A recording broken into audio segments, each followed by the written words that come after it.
Yes, there was a slight gasp here in the studio.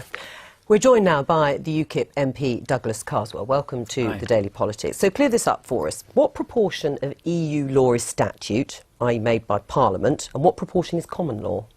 About 60% of law made last year originated from the EU. There's a huge amount of regulation, statute and law that emanates and was created under the auspices of the European Communities Act.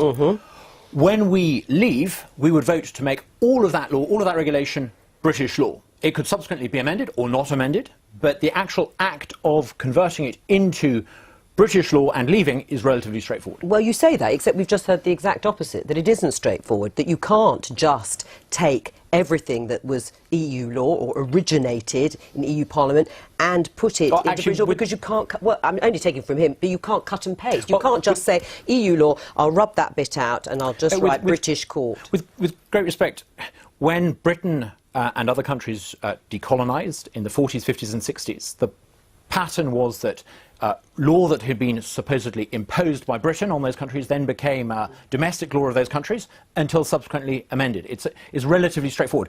The process of then changing will be unending, because in a self-governing democracy, every new government may want to modify and change the law. But the actual process of making every piece of legislation brought in under the auspices of the European Communities Act British law is relatively straightforward. Right. Exactly how many laws will we need to repatriate then? Well, the entire body of legislation brought in under the European Communities Act 1972 will become British law. How many laws are they, roundabout? I mean, numbers are we talking about? Hundreds? Thousands? Well, tens of thousands. And since we joined the European Communities Act, there has been an exponential growth in so-called secondary legislation. Yeah. Because the European Communities Act allows technocrats to create law without our consent, there has been a blizzard of legal regulation. Does it sound simple to you? No, I mean, it's not at all, and it's something that I think was warned about before the vote on the 23rd of June, that this would take an inordinate amount of time. I think there are some people who think it's just going to be you repeal the European Communities Act 1972 and that's it. It's going to take a lot longer than that. But the two other points. One is obviously the regulations, which have direct effect, so we've got to make a decision. That's not law as such. We've got to make a decision about which ones of those we want or don't want. The other thing, and this is quite a legal techie point, is actually the rulings of the European Court of Justice in terms of precedent, because lawyers in court will often argue about precedent, and they'll look at what was meant when a statute or a regulation was, or a directive was introduced. That's still going to apply for some years to come until we build up our own. Of course, it would body. be British courts after we've left adjudicating. People would have the same rights, but it would be British courts. Well, would they, though? I mean, the lawyer here was actually saying that if you get rid of a certain number of laws, the ones Bernard Jenkins were talking about, he wants to keep them, but employment and workers' rights, and it takes time to incorporate them or rewrite them into British law, those workers won't be protected. On the contrary, I think I tried to say this at the beginning. All existing laws and rights would remain and be brought in as British law. Right, except he says you can't do that as simply as cutting and pasting. If I may say, there are about 200 countries around the world, and almost all of them are self-governing. Self-government is not such a ridiculously complicated process that we can't manage it. We can manage it, and we can manage it in a fairly straightforward way. And the lawyer said you could manage it, but he didn't think it was straightforward. So you think he's wrong? It's generous of him to concede that self-government is possible. Well, but it's that transition, isn't it, that's going to take an awfully long time.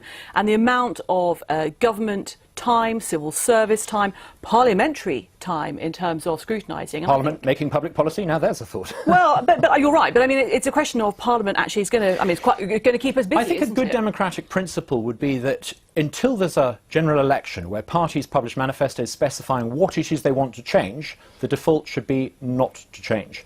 I think by all means Jeremy Corbyn can promise to nationalise the railways, currently illegal while we're in the EU. If he wants to do that, not something I'd advise, but we shouldn't change these laws until we've had an election and people have got a mandate in their manifestos to change existing rules and laws. So do you accept that it will tie up the UK Parliament for years, possibly a decade? Self-government is quite a busy process. Right. We've been doing it for several centuries, and it takes up the time of ministers and politicians. You've always liked smaller government, fewer ministers, less time being spent on these things. Now you're advocating we should do the exact opposite. On the contrary, being in the EU means that we've had an explosion in the number of statutory instruments and regulations and rules. If Parliament has to take responsibility for lawmaking, I think we would get fewer laws, but better framed. And the After people about that 10 years. And the people that they are most, those laws most impact would have recourse to change them if they didn't like it. Right, so you do think Parliament will be best served recreating 40 years' worth of EU laws, however long it takes? As I've tried to explain, Joe, we're not needing to recreate things because all existing laws will be transposed and become UK law. You will have to recreate some of them that have originated from the EU. You will have to recreate and then decide which ones you want to get rid of. Things like regulations, and don't forget also that some of our businesses, people who are obviously going to carry on working with, trading with EU member states, whatever those arrangements are going to be, they benefit from those mutual regulations. If we want to carry on with those relationships, then we've also got to think it's not just about us sometimes, it's about other countries. Mutual standard recognition is a slightly different issue, but it's perfectly compatible with leaving the EU.